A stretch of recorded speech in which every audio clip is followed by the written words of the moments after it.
বসিরহাটে মুকুটে নয়াপালক স্বচ্ছতার বিচারে আবর্জনা মুক্ত শহর বসিরহাট। কেন্দ্রীয় সরকারের সমীক্ষায় উঠে এসেছে এমনই তথ্য। কেন্দ্র সরকারের আবাসন ও নগরোন্নয়ন দপ্তরের উদ্যোগে স্বচ্ছ ভারত মিশন 2.0 অংশ হিসাবে বসিরহাটে সমীক্ষা চালানো হয়েছিল। প্রত্যেকটি ওয়ার্ডে বর্জ্য পৃথকীকরণ, সংগ্রহ ও পুনর্ব্যবহারযোগ্য বর্জ্যের ব্যবহার কতটা কার্যকর হচ্ছে তা পুঙ্খানুপুঙ্খভাবে যাচাই করা হয়। সেখানে বসিরহাট আবর্জনা মুক্ত শহরের তকমা পেয়েছে। স্থানীয় বাসিন্দা থেকে শুরু করে ক্লাব, স্কুল, স্বেচ্ছাসেবী সংগঠনগুলো স্বচ্ছ ভারত মিশনের কাজে হাত লাগিয়েছিল। আগামী দিনে আধুনিক বর্জ্য প্রক্রিয়াকরণ কেন্দ্র গড়ে তোলা হবে। পাশাপাশি বাড়ি বাড়ি বর্জ্য সংগ্রহ, ভেজা ও শুকনো আবর্জনা আলাদা করার প্রকল্প আরও জোরদার করা হবে বলে জানিয়েছে পুর প্রশাসন। সাধারণ মানুষের সাহায্যে বসিরহাট ভবিষ্যতে রাজ্যের অন্যতম পরিচ্ছন্ন শহর হিসাবে গড়ে উঠবে।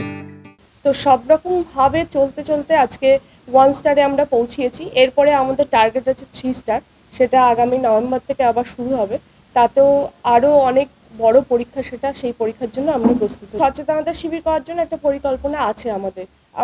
যেটা চিন্তা ভাবনা করেছি, প্রাইমারি স্কুলের বাচ্চাদের, মানে বাচ্চারা সচেতন হলে, বাচ্চারা যদি বড়দেরকে বলে, তাহলে সেটা যদি সেখানে একটু সম্মানে লাগে বা মনে হয় যে না বাচ্চারা বলছে তাহলে এটা করা উচিত, তো প্রাইমারি স্কুল থেকে আমরা এই সচেতনতা শিবিরটা শুরু করব।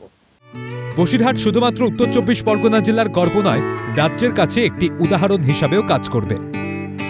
ফলে নাগরিকদের জীবনযাত্রার মানও উন্নত হবে। স্বচ্ছতা বজায় রাখতে দেশের প্রধানমন্ত্রী থেকে শুরু করে রাজ্যের মুখ্যমন্ত্রী বারবার সরব হয়েছেন। বসিরহাট পুরসভাও সেই মন্ত্রে দীক্ষিত হয়েছিল। অনেকটা ঝড়ঝাপটা পেরিয়ে তবেই এই স্বীকৃতি এসেছে। বাকি পুরসভাগুলিও এই উদ্যোগ নিলে গড়ে উঠবে আবর্জনা মুক্ত রাজ্যে।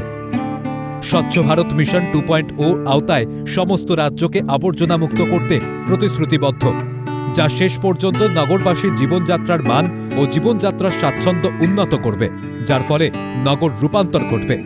উত্তর 24 পরগনা থেকে শামীম মোল্লার রিপোর্ট, ক্যালকাটা নিউজ।